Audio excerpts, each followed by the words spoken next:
इसमें कोई वजह नहीं है। हारने के बाद कोई उनके पास तार्किक जवाब नहीं होता है तो ईवीएम के नाम करोना रोने लगते हैं कि मंच जब से अर्थदायक हो गए, एक शायर बोलो, ठीक है? जी जी जी। मंच जब से अर्थदायक हो गए तोतले भी गीत गायक हो गए। कहते हैं ना, मंच होती है अपनी स्टेज होती है जी। और तोतले होते जो बोलने देते वो बोलने लगे है ना, बोलने लगे। मंच जब से अर्थदायक हो गए तोतले भी गीत गायक हो गए और इस कदर पलित हुई मिट्टी राजनीति की कि चोर जेब कतरा भी विधायक हो गए जी। कि ईवीएम जो है वह कैलकुलेटर है, वह एक मशीन है, जितनी बार दबेगी उतनी बार वो आगे की गिनती आगे बढ़ेगी जी। ईवीएम में ना तो वाईफाई है जी। ना तो ईवीएम में गूगल है जी। अगर आप लोग दिखाएं सही से। जी जी नहीं, आप बोलिए, हैं? आप बोलिए, आप बोलिए, सब चलेगा। सत्य बोलेंगे। अरे एकदम हैं? सत्य बोलिए आप। ईवीएम बिल्कुल बेकार है। अच्छा, हाँ, फिर क्या बढ़िया है? हैं? क्या बढ़िया है? वायलेट। तो नेटवर्क जिस दिन इलेक्शन हो उस दिन नेटवर्क पूरा बंद कर दिया जाए। अच्छा, आपको ऐसा लगता है कि ईवीएम नहीं नहीं बिल्कुल आप पे भी आते हुए। नमस्कार, आप सबका स्वागत है। आप देख रहे हैं खुदरंग और मैं हूं आपके साथ आयुष। आज का मुद्दा बड़ा ही अलग है। ईवीएम पे हर बार सवाल उठता है। जैसे ही चुनाव ख़त्म होते हैं ईवीएम हमेशा की तरह सवालों के घेरे में आ जाती है। वहीं इस बार ऐसा हुआ, जैसे ही विधानसभा चुनाव ख़त्म हुए फिर से ईवीएम सवालों के घेरे में आ गई। लेकिन इस पर चुनाव आयोग ने अब कड़ी सख्ती बरती है। उनका कहना है कि अगर आपको लगता है ईवीएम में कोई समस्या है तो आप प्रमाणों के साथ आएंगे। अगर ऐसा नहीं करते हैं तो आपके खिलाफ नोटिस जारी करी जाएगी। जैसे पहले भी अखिलेश यादव के खिलाफ जब उन्होंने वोटर लिस्ट पे सवाल उठाए थे तो उनके खिलाफ वो सबूत पेश नहीं कर पाए थे, तो कहीं ना कहीं वो सवालों के घेरे में आए थे। तो चलिए यहाँ पे जनता है, जानते हैं उनसे कि आखिर उनका ईवीएम पे क्या कहना है, कि हर बार ईवीएम सवालों के घेरे में आखिर क्यों आती है। सर, जैसे ही चुनाव ख़त्म होते हैं ईवीएम हमेशा की तरह सवालों के घेरे में आ जाती है। इसकी मुख्य वजह क्या है? इसकी मुख्य वजह है अपनी नाकामी छिपाने के लिए ईवीएम पर जो है जी। ये सवाल उठाते हैं जी। कारण ये है, ये लोग किंकर्तव्य विमूढ़ लोग हैं जी। ये क्या करें क्या ना करें, ये दोनों विसंगतियों में फंसे पड़े हैं जी। और सच्चाई के रास्ते को छोड़ दिए हैं, जिस वजह से इन्हें जनता में आखिर आवाज़ उठाने के लिए कोई मुद्दा चाहिए। तो ये मुद्दा ये है कि ईवीएम जब इनकी सरकार बनती है तब ये मुद्दा वहीं दफन हो जाता है। इनकी सरकार से सवाल करते हैं कि कहते हैं कि 140 अब तक लगभग विधानसभा चुनाव हो चुके हैं ईवीएम के द्वारा। जो पूरा डाटा चुनाव आयोग ने जारी किया उसमें उन्होंने कहा है कि कांग्रेस उसमें से 33 बार जीतती है और बीजेपी सिर्फ 29 बार जीतती है। फिर भी हर बार कांग्रेस सवाल क्यों उठाती है ईवीएम पर? आखिर वो तो ज्यादा बार जीते हैं उससे। हाँ, उसका ऐसा क्यों होता है? उसका कारण ये है कि ये 70 सालों तक इन्होंने शासन किया देश पर जी। ये सत्ता में हमेशा बने रहना चाहते हैं। इनका केवल एक उद्देश्य है सत्ता से दूर होते हैं तो छटपटाहट इनको आती है जी। तो छटपटाहट में ये कुछ भी बोल जाते हैं। ऐसा इनका जो है मनः दशा ठीक नहीं है जी। हार होने के कारण जो है इनकी मनः दशा जो है असंतुलित हो गई है। अब इस हकीकत इनको कुछ दवा ववा भी लेना चाहिए जिससे संतुलन इनमें आ जाए। जी। ये सर, क्या कहना है आपका? ईवीएम वो ऐसा कहते हैं ना, ईवीएम हमेशा वो बच्चा ऐसा क्यों है, नालायक बच्चा बन गया है कि वो गलती नहीं भी कर रहा होता तो भी सवालों घेरे में आ जाता है। ऐसा क्यों? देखिए, मैं भारत नमन पार्टी की तरफ से फिर एक बार आपको बता दें जी कि ईवीएम जो है वह कैलकुलेटर है, वह एक मशीन है, जितनी बार दबेगी उतनी बार वो आगे की गिनती आगे बढ़ेगी। ईवीएम में ना तो वाईफाई है ना तो ईवीएम में गूगल है, तो आप बताओ उससे कैसे हैक हो सकता है? ये हैकिंग करने वाले लोग 60 साल सत्ता में रहे, इनको अब दूसरे की सत्ता अच्छी नहीं लग रही है। जब कांग्रेस की पार्टी हिमाचल प्रदेश और कर्नाटक में संपूर्ण बहुमत में आई तब तो ये मौन रहे। ये उस समय क्यों नहीं कहे ईवीएम खराब है? इसके पहले राजस्थान में इनकी सरकार रही तब ईवीएम सही रही। ये जब हार जाते हैं शिकारी लोग तो कहते हैं ईवीएम खराब है। ये जैसे मैंने आपको उदाहरण दिया कि जब बाढ़ आती है तो उसी एक पेड़ पे पानी के डर से, बाढ़ की डर से सारे चूहा, मेढक, सांप, बिच्छू सब शरण ले लेते हैं। लेकिन जैसे बाढ़ खत्म होती है, पानी खत्म होता है तो एक दूसरे पर शिकार करते हैं। ये गठबंधन इनका चल नहीं सकता है। ये ठगबंधन है। इनके गठबंधन का कोई मतलब नहीं है। जनता जान चुकी है, इनका सफाया करने पर लग चुकी है। सर, अभी जैसे आपने कहा कि ये सब शिकारी लोग हैं और इन्हें अगर शिकारियों की बात करें, शिकारी 33 बार जीते हैं। हाँ। बजाय बीजेपी के। बीजेपी सिर्फ 29 बार जीती है ईवीएम के द्वारा। तो आप इस पर क्या कहना है? फिर भी कांग्रेस हर बार सवाल क्यों उठाने लगती है? नहीं, तो इसलिए शुरुआत हुई छत्तीसगढ़ के उनके जो पूर्व सीएम रहे भूपेश बघेल, उन्होंने शुरुआत करी है पूरा, जिसमें चुनाव आयोग बहुत सख्त हो गया है। देखिए, जिसका बड़ा नेता बोल रहा हो दिग्विजय सिंह की ईवीएम खराब है और बेटा उनका हर्षवर्धन सिंह चुनाव जीत रहा है जी, तो इनको शर्म आनी चाहिए ना। ये जब जीत जाए तो ईवीएम सही है, दूसरा कोई जीत जाए तो ईवीएम खराब है जी। तो ये इनकी गंदी मानसिकता है। ये भ्रष्टाचार की आकंठा में डूबे हुए लोग हैं और ये सब जेल ये सब जमानत पर चल रहे हैं। ये अपनी नाकामी छुपाने के लिए तरह तरह के लोगों को इकट्ठा किया है। जनता इनकी चालाकी को, जनता इनके सारी चीज़ों को जान चुकी है। और रहा सवाल विकास का, तो बीजेपी की गवर्नमेंट में भी 30% से अधिक विकास नहीं हुआ है और इसको विकास नहीं कहा जा सकता। सबसे प्रमुख मुद्दा बेरोजगारी है। रोजगार मांगना क्या कोई पाप है? बेरोजगारी सबसे बड़ी मुद्दा है और भ्रष्टाचार। ये भ्रष्टाचार और बेरोजगार को खत्म कर दे जो गवर्नमेंट, वही गवर्नमेंट अच्छी है। वही गवर्नमेंट अच्छी है। सर, मेरा सवाल आपसे ये है कि जो लोग कहते हैं कि कांग्रेस अपनी नाकामी को छुपाने के लिए हर बार ईवीएम का रोना रोती है, इस पे आपको क्या कहना है? देखिए, ईवीएम के सवाल पे जो लोग मांग कर रहे हैं अच्छी बात है, मानना चाहिए। उसके कारण है, उनमें और आप में अंतर है। आप कहते हैं ना कि हम राम राज्य की स्थापना कर रहे हैं, हम संस्कारित पार्टी के हैं तो राम राज्य की स्थापना में राम को किसी धोबी ने ताना मार दिया था तो उन्होंने सीता जी का त्याग कर दिया था।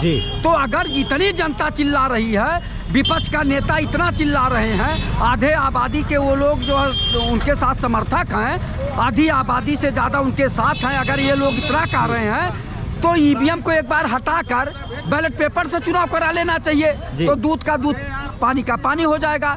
ईवीएम का अगर मांग करें कि ईवीएम से न चुनाव होकर बैलेट पेपर से चुनाव कराया जाए तो कौन सा गलत है भाई? जब आप राम राज्य की स्थापना करना चाहते हैं, राम राज्य के सेवक हैं आप लोग, पोषक हैं, तो क्यों नहीं ऐसा करते हैं? जब राम को एक धोबी ने ताना मार दिया तो उन्होंने सीता को जो सच थी तब भी भेज दिया, तो आप क्यों नहीं मान रहे? आपको भी जो है ईवीएम हटाकर बैलेट पेपर से चुनाव कराना चाहिए और उसके बाद दूध का दूध, पानी का पानी हो जाएगा। इनकी भी बोलती बंद हो जाएगी और उनके ऊपर से ईवीएम का कलंक भी हट जाएगा कि कौन इसको वो कर रहा। और सबसे बड़ी बात है, जब आप चंद्रयान को रिमोट से यहाँ से कंट्रोल कर ले रहे हैं, सुनता हूँ लखनऊ में घर बना है और बम्बई में रहने वाला जो है रिमोट से अपना दरवाज़ा खोल रहा है, स्वीपर जा रहा है, झाड़ू लगा रहा है, झाड़ू लगा के बाहर जा रहा है, वहीं से वो बंद कर दे रहा है। तो जब ये सब हो जा रहा है तो ईवीएम में भी हैंग किया जा सकता है। सबसे बड़ी बात, किया जा सकता है। जब आप चंद्रयान को यहाँ से रिमोट से कंट्रोल कर ले रहे हैं,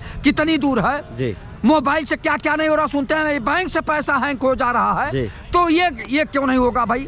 जब चुनाव आयोग जो कह रहा है तो चुनाव आयोग को इस पे भी ध्यान देना चाहिए। बैंक भी तो सबसे ज्यादा सुरक्षित स्थान है। बैंक में पैसा कैसे हैंग हो जा रहा है इसी मोबाइल से? तो ये सब चीजें जो देखना चाहिए। अगर डाटा पे ही बात करूँ तो चुनाव आयोग ने कहा है कांग्रेस तो ज्यादा बार जीती है विधानसभा चुनाव में ईवीएम से, फिर भी कांग्रेस को समस्या क्यों है? हम जीतने हारने की बात नहीं कर रहे हैं। अच्छा, हम बात कर रहे हैं जो मशीनों पे संदेह हो रहा है कि हाँ ये हो सकता है कि नहीं हो सकता है। अगर जनता यहाँ की आधी आबादी से ज्यादा लोग जो है कह रहे हैं कि भैया ईवीएम के बजाय बैलेट पेपर से चुनाव हो जाता तो ठीक था, तो मान लेना चाहिए, चुनाव करा लेना चाहिए, दूध का दूध, पानी का पानी हो जाए। अगर ईवीएम मशीन सही है तो सही है, सब लोग चुप हो जाएंगे, उसके बाद जवाब मिल जाएगा, स्वतः जवाब मिल जाएगा। अगर आप लोग दिखाएं सही से। जी नहीं, आप बोलिए, आप बोलिए, सब चलेगा। सत्य बोलेंगे? अरे एकदम सत्य बोलिए आप। ईवीएम बिल्कुल बेकार है। अच्छा, हाँ, फिर क्या बढ़िया है? क्या बढ़िया? बैलेट अंगूठा लगाओ। लेकिन चुनाव आयोग तो कह रहा है कि कहते हैं ईवीएम से तो ज्यादा बार कांग्रेस जीती। कौन? चुनाव आयोग का कहना है, चुनाव का डाटा है ये। गलत है, चुनाव गलत कह रहा है। गलत, सब चुनाव तो उनका ही है। अच्छा, ये बताइए आप इस सरकार से खुश है कि नहीं? मैं नहीं हूँ। नहीं है? बिल्कुल नहीं। क्या समस्या है आपको देखनी पड़ रही है? मुझे हर ये सरकार तो कह रही है हम खूब राशन दे रहे हैं, आपको नहीं मिल रहा है? आपको नहीं मिल रहा? अरे यार, राशन, हाँ बताइए, कितना में कैसा राशन दे रही है? कितना? कोई राशन का कोई कार्ड बनाया है इसने सरकार ने? वो है कुछ, कोई व्यवस्था बना रखी है जी? हमें नहीं लग रहा है कोई व्यवस्था बना रखी। राशन दे रहे, सिर्फ नाम दे दिया, राशन दे रहे हैं। तो मतलब आप सरकार से खुश नहीं है? नहीं। अच्छा, कौन सी सरकार आपके लिए, आपको लगता है कि हमारे लिए सिर्फ अखिलेश यादव। सिर्फ अखिलेश यादव। अच्छा, तो आपकी नज़र में कौन सरकार बढ़िया है? भैया इंडिया गठबंधन ही सबसे बढ़िया है और उसी के लेके हम बात करेंगे बस। हाँ, नहीं तो वही हम कह रहे हैं, तो ये बताइए तो अगर हम इसी में कहे कि चुनाव आयोग ने ही कहा है, सुनिए तो चुनाव आयोग ने ही कहा है कि कांग्रेस 33 बार जीती है। 140 विधानसभा चुनावों में 33 बार कांग्रेस जीती है, 29 बार बीजेपी जीती है। फिर भी कांग्रेस हर बार ईवीएम का क्यों करने लगती है कि ईवीएम में समस्या है? ईवीएम का जब तक ईवीएम का वो रहेगा तब तक कि चुनाव जीतना बहुत ही मतलब मुश्किल है। मतलब किसके लिए? गठबंधन के लिए? गठबंधन के लिए। ऐसा क्यों लग रहा है आपको? आपको ऐसा लग रहा है निष्पक्ष चीज़ें नहीं हो रही हैं? निष्पक्ष चीज़ें नहीं हो रही हैं, बिल्कुल नहीं हो रही हैं। कैसे होंगी? मतलब आप इसके लिए कोई उपाय भी तो दीजिए कि अगर मान लीजिए ये चीज़ें आपकी सरकार तक पहुँचे। गठबंधन एकदम अपन टाइट नहीं होगा तब तक कि चुनाव जीतना बहुत ही मुश्किल है। क्या लगता है ईवीएम में हर बार सवालों घेरे में क्यों आती है? आप एक बात ये पहले हमें आप बताइए जी। आपके पास मोबाइल तो होगा जी। उसमें आप कुछ भी कर सकते हैं जी। ईवीएम में भी आप कुछ भी कर सकते हैं। कुल मिला के ये बात है, भाजपा जो इस समय है जी ये समझ लीजिए एजीएम को बंद करके बैलेट पेपर से करावें, ये मालूम हो जाएगा। आम चुनाव जैसे पहले होता था इस तरह से ये वो बैलेट पेपर से करावें। ये जहाँ से ये तीन जगह सरकार बना रहे हैं वो एक जगह बनाने में भी लाले पड़ गए। एक बार 24 का चुनाव बस मशीनों के ऊपर वो करना चाहिए। मतलब आपका कहना है एक बार करा लेना चाहिए? जी कि जो कोई पार्टी चुनाव हारती है वो बैलेट पेपर ईवीएम पर ऊपर लगाती है। अब उसके बाद क्या कहेगा हारने वाला पक्ष? क्या कहेगा? कोई भी पक्ष हो, कोई भी दल हो, वो क्या कहेगा चुनाव हारने के बाद? क्या उसके बाद नहीं खराब है ये कहेगा। अगर हम कहें कि चुनाव आयोग तो पूरी प्रामाणिकता से कह रहा है कि इसमें समस्या नहीं है जी, फिर भी ऐसा कांग्रेस क्यों लग रहा है कि समस्या है? भाई कांग्रेस और भाजपा की हम बात नहीं कर रहे हैं। जी जी, हम जो चुनाव हो गया उसकी हम बात नहीं कर रहे हैं। ठीक नहीं, हम भी आगे चुनाव की बात कर रहे हैं। हम आने वाले चुनाव हम भी आगे चुनाव की बात करें कि चुनाव कह रहा है कि इसमें कोई समस्या नहीं है। मुझे तो यही लगता है कि जो पार्टी चुनाव हारती है जी वो यही कहती है कि ईवीएम में गड़बड़ी। ठीक। चुनाव हारने के बाद वो सत्ता से जब दूर होती है तो उसको लगता है कि ईवीएम में गड़बड़ी। वो कोई भाजपा कांग्रेस की बात नहीं होती, बात समझिए। क्षेत्रीय दल भी कहते हैं। ठीक है। उस प्रदेश में जब होता है तो क्षेत्र सारे लोगों का यही रोना। ठीक है। अच्छा चलिए हम नॉर्मल एक जनता की तरह आपसे पूछे, एक आम नागरिक की तरह पूछे, आपका क्या कहना है, क्या होना चाहिए? हमारा कहने का मतलब ये वो होना चाहिए अपना बैलेट जो ना पहले चलता था होना चाहिए। हम ये सुनते हैं कि जिस देश में ईवीएम बनती है उस देश में बैलेट पेपर से चुनाव होता है। अगर ये बात सही है तो हम क्यों बैलेट पे ईवीएम पर पैसा खर्च करें अपने देश में? बैलेट पेपर पर भी 10 रुपये अधिक खर्च होना चाहिए। अपना अपने बैलेट पेपर पर अपने पेपर पर चुनाव कराएं, 10 रुपये अधिक लगे चाहे कम लगे। अच्छा कि चुनाव आयोग ने साफ कहा है कि 140 विधानसभा चुनावों में से अपना डाटा जारी किया। उसने कहा है कि जिसमें से कांग्रेस 33 बार जीती है, भाजपा 29 बार जीती है, फिर भी कांग्रेस को समस्या रहती है ईवीएम से। ऐसा क्यों? अरे आगे की बात है, कांग्रेस ने ऐसा हमको नहीं लगता कहीं कहा है, अन्य विपक्षी दल बोल रहे हैं। नहीं, हम बताते हैं राजस्थान के छत्तीसगढ़ के जो पूर्व सीएम थे भूपेश बघेल, उन्होंने ही कहा है कि ईवीएम में समस्या थी इसीलिए हम यहाँ से हार गए, जिसमें चुनाव आयोग बहुत सख्त हो गया। 19 चुनाव आयोग ने साफ कहा है कि आप प्रमाणों के साथ आइए तो हम प्रॉपर एक्शन लेंगे। इस पे आपका क्या कहना है? चुनाव बिल्कुल ठोस तरीके से प्रमाण के साथ आना चाहिए, इसमें कोई दो राय नहीं है, लेकिन प्रमाण तो कोई साबित ही नहीं कर पा रहा है। यार मेरी बात तो पहले आप सुनोगे। जी पहले ईवीएम हमें दे तो प्रमाण तैयार करने के लिए जी। चुनाव आयोग अगर ये सख्त करता है तो पकड़ा दे भाई ये ईवीएम है जी, ठीक है, आप ले जाइए इस पर रिसर्च करके आइए जी, रिसर्च करके आइए और दूसरे ईवीएम पर फिर उसका हथकंडा अपनाइए। ठीक है। अब मान लिया हम एक डेमोस्ट्रेशन करें किसी ईवीएम का जी, वो हमारे द्वारा बनाई गई होगी जी, आप उस पर नहीं मानोगे तो निश्चित तौर पर जिस कंपनी से वो ईवीएम हायर की गई है उस ईवीएम को अगले को दे जी, कि चिट्ठी लिखे है चुनाव आयोग, ये शिकायत दर्ज करावे जिसको उसका एतराज है उसको वो दे, डिमांड भी करे कि साहब हमें ईवीएम दीजिए, जो लागत हो गई। अरे यार चुप रहो यार, हमें बोलने दो पहले। जी। तो पहले भूपेश बघेल वहाँ पर दर्ज कराएं और कहें कि साहब ईवीएम का जो चार्ज हमसे जमा करा लिया जाए जी, हमें मशीन दे दीजिए, हम अपने यहाँ पहले प्रैक्टिकल कराएं, फिर हम आकर के आपके दूसरी मशीन में बताएंगे इसके बारे में। ठीक, ये प्रक्रिया है और चुनाव आयोग का इसका फल भी कहना चाहिए कि अगर आपको ऐसा है तो ऐसा करिए, वो भी ऑफर दे दे जी, दोनों को मिलके काम करना चाहिए। अब इसमें टेक्निकल आदमी बता सकता है क्या फॉल्ट की जाती है। नहीं, हम आम नागरिक की तरह को पूछते हैं, ये बताइए ईवीएम में समस्या हो सकती है? क्योंकि चुनाव आयोग तो कह रहा है कि ऐसा कुछ नहीं हो सकता उसमें। हाँ वो तो कह रहे हैं, लेकिन और बहुत लोग सारे कह रहे हैं हो सकता है। भाई मशीनरी चीज है, उसमें तो छेड़छाड़ हो सकती है, कोई चीज मशीनरी जी। हाँ, तो अब आपने देखा हो कोई वाहन है उसमें कोई हार्न बड़ा लगा लेता है, कोई छोटा लगा लेता है, कोई क्या परिवर्तन कर देता है, कोई पहिया बड़े लगा लेता है गाड़ियों में, जो गाड़ी से आती है तो बिल्कुल होता परिवर्तन नहीं होता। जी जी जी जी। हाँ, तो ये है परिवर्तन हो सकता हो, लेकिन हमारे तो ये है कि अगर ये सब होता होगा नेटवर्क के माध्यम से, अच्छा एकदम समझ गए ना। ठीक, ये ठीक। सब जो भी कार्रवाई होती होगी, अगर होती भी है जी। तो नेटवर्क माध्यम, जिस दिन इलेक्शन हो उस दिन नेटवर्क पूरा बंद कर दिया जाए। अच्छा, आपको ऐसा लगता है कि ईवीएम नहीं बिल्कुल आप पे भी आते हुए ये बताइए, ईवीएम जो हर बार सवालों घेर में रहती है, ये कैसे ठीक हो सकता है? आपको क्या लगता है, एक आम नागरिक की तरह बताइए कि क्या ईवीएम हटा के फिर से पेपर पे होना चाहिए? अगर बैलेट पेपर से कराया जाए तो ज़्यादा अच्छा, बेटर है। अच्छी बात। अच्छा, हाँ, बिल्कुल इलेक्ट्रॉनिक कोई भी चीज़ में कुछ भी हो सकता है जी भाई। इलेक्ट्रॉनिक जो चीज़ें हैं उसके अंदर कुछ भी हो सकता है। जी डिवाइस है, उसके अंदर डिवाइस में लोग हैकिंग भी कर सकते हैं। बिल्कुल। मगर हमारा कहने का मतलब, जैसे भाई साहब ने कहा कि जिस दिन वोटिंग हो जी। उस दिन नेट बंद हो जी। जाए, और जिस दिन काउंटिंग हो उस दिन 24 घंटे के लिए नेट को बंद किया जाए। जी इसमें गलत है। और अगर नेट को बंद किया जाएगा, जी। अगर हैकिंग वाला मामला है जी। तो ये खत्म हो जाएगा। ये खत्म हो जाएगा जी। अच्छा, अगर हम बात कहें कि इसी ईवीएम वाले मुद्दे पे अगर ये आम नागरिक की तरह आपको सुधारना हो, आपसे सवाल किया जाए, आप क्या कहेंगे? ईवीएम पे होना चाहिए कि पेपर ले आना चाहिए? बैलेट देखिए, वीवीपैट पे इलेक्शन मस्ट है, अच्छा। उस पे होना चाहिए जी। और वीवीपैट की काउंटिंग जो है, वीवीपैट की जो पर्ची है उसकी काउंटिंग होनी चाहिए। अच्छा, मतलब आपका कहना है कि वो पर्ची हर एक आम नागरिक को दे देनी चाहिए? नहीं, देनी नहीं चाहिए। अच्छा। वो जो भी काउंटिंग में आएगा, जी, जी, जी। वो काउंटिंग में उसको पर्ची को मिलान करके ही उसका रिजल्ट आउट किया जाए। अच्छा। अगर मशीन में हाँ। 500 वोट है जी। और पर्ची में 300 वोट है, तो 300 वोट का जो है काउंटिंग होना चाहिए, पर्ची की काउंटिंग होनी चाहिए। पर्ची से होना चाहिए। जैसे ही चुनाव खत्म होता है, हर बार ईवीएम सवालों घेरे में आ जाती है। इसके पीछे मुख्य वजह क्या लगती है आपको? इसमें कोई वजह नहीं है। हारने के बाद कोई उनके पास तार्किक जवाब नहीं होता है तो ईवीएम के नाम कोरोना रोने लगते जी। हैं। अभी आप बताइए, पश्चिम बंगाल में चुनाव हुआ, क्या ईवीएम ठीक था उस समय क्यों नहीं खराब हो गया? जी। उस समय कहते ही खराब है। जी। तेलंगाना में कांग्रेस जीती, वहाँ पे ईवीएम ठीक है। अच्छा।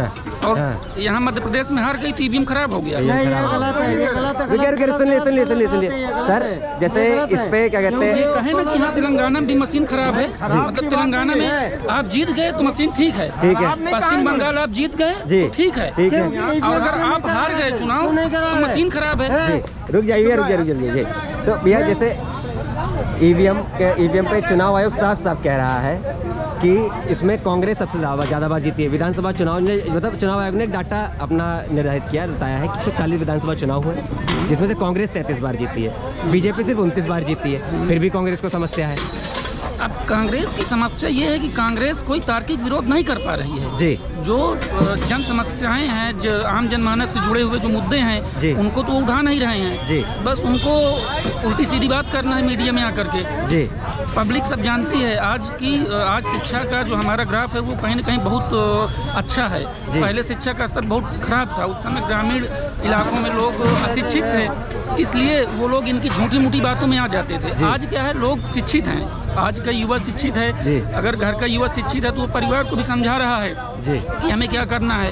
उसी का नतीजा है कि आज कांग्रेस एकदम चम होने के कगार पे है। और यही अगर हाल रहा कांग्रेस का तो बहुत जल्दी चम हो जाएगी, यहाँ से बहुत जल्दी चम हो जाएगी। बिल्कुल चम हो जाएगी। सर, अगर जैसे मान लीजिए हम एक आम नागरिक की तरफ से पूछें कि चुनाव कैसे होने चाहिए, तो आप क्या कहना है, ईवीएम से ही होने चाहिए या फिर पेपर ले आना चाहिए? देखिए, मुझे एक आम नागरिक की तरह बताइए। देखिए, मुझे ये चुनाव की जो प्रक्रिया होती है, ये कार्य है चुनाव आयोग का। जी। तो इस पे ज़्यादा कुछ कहना छोटे मुँह बड़ी बात होगी। जी जी। क्योंकि ये चुनाव आयोग देखता है। हम लोग, चुनाव आयोग पूरे देश में चुनाव करवाता है। जी। हर जगह चुनाव शांतिपूर्ण तरीके से हो रहे हैं, निष्पक्ष चुनाव हो रहे हैं। जी।